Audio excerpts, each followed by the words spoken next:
আজকের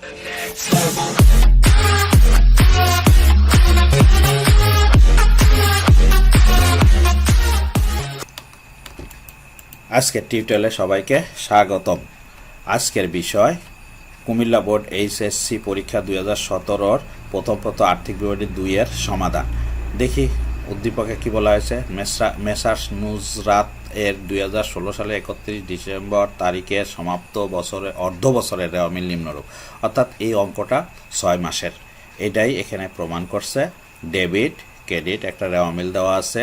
অন্যান্য সমন্বয়গুলি কি কি আছে? আসবাবপত্রের বইমূল্যের উপর 10% হারে অবচয় ধরতে হবে। মাসিক ভাড়ার পরিমাণ হইল 10,000 টাকা। ম্যানেজার তার কমিশন ধার্য করার পূর্ববর্তী পরিচালন মুনাফার উপর 10% হারে কমিশন প্রাপ্য হবেন। করণীয়: বিনিয়োগের প্রাপ্য সুদের পরিমাণ নির্ণয় করতে বলা হয়েছে। অর্ধ বছরের আয় বিবরণী তৈরি করতে বলা হয়েছে। অর্ধ বছরের আর্থিক অবস্থার বিবরণী তৈরি করতে বলা হয়েছে। দেখি আমরা কিভাবে এটা সলিউশন করি।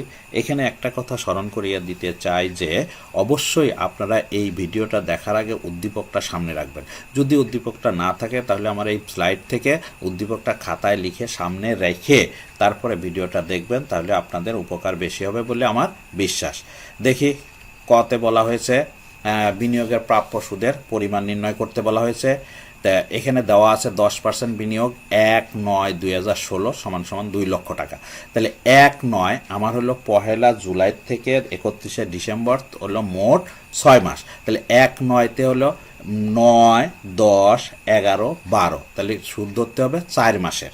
তো দেখি বিনিয়োগের অনাদায়ী সুদ ধরতে হবে মোট 4 মাসের। তো বিনিয়োগের অনাদায়ী সুদ হলো 2 লক্ষ টাকার 10% বের করলাম। এর উপরে 12 দিয়ে ভাগ 4 দিয়ে গুণ, অর্থাৎ 12 মাসের দিয়ে ভাগ করলাম 4 দিয়ে গুণ, অর্থাৎ আমার সুদ ধরতে হবে যেহেতু 4 মাসের, এই জন্যই 4 দিয়ে গুণ করলাম। তাতে বের হলো 6,667 টাকা।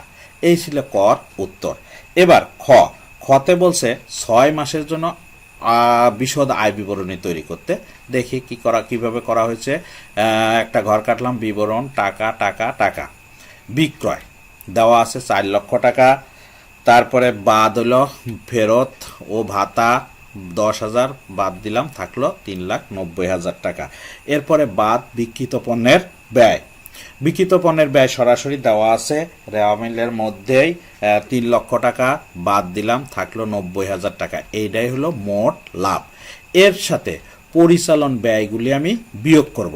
তো পরিচালন ব্যয়ের মধ্যে আছে অফিস খরচ, রেওয়া মিলে দেওয়া আছে 40,000। তারপরে মাসিক ভাড়ার পরিমাণ হলো বলা আছে সমন্বয়ে 10,000 টাকা। তাহলে 6 মাসে হওয়ার কথা 60,000, কিন্তু এখানে দেওয়া আছে 40,000। তাহলে কম দেওয়া আছে, সেটা আমার বকেয়া। যোগ বকেয়া হলো 20,000, মোট হলো 60,000 টাকা। আসবাবপত্রের অবচয়। তাহলে আসবাবপত্রের অবচয় ধরতে বলছে বই মূল্যের উপর। তো আসবাবপত্র আছে হলো 2 লক্ষ টাকা। 2 লক্ষ টাকার উপর 10% অবচয় ধরলে 20,000, কিন্তু 6 মাসে হবে হলো 10,000 টাকা। তারপরে ট্রেডমার্কের অবলোপন। এখানে 1/1/2015 থেকে 10 বছরের জন্য। তাহলে 1/1/15 হলে 15 সাল চলে গেছে একটা বছর, আর এখানে 16 সালের গেছে 6 মাস, তাহলে চলে গেল হলো আমার 1.5 বছর। তাহলে থাকলো 8.5 বছর। তাহলে 8.5 বছরে হলো 20,000 টাকা।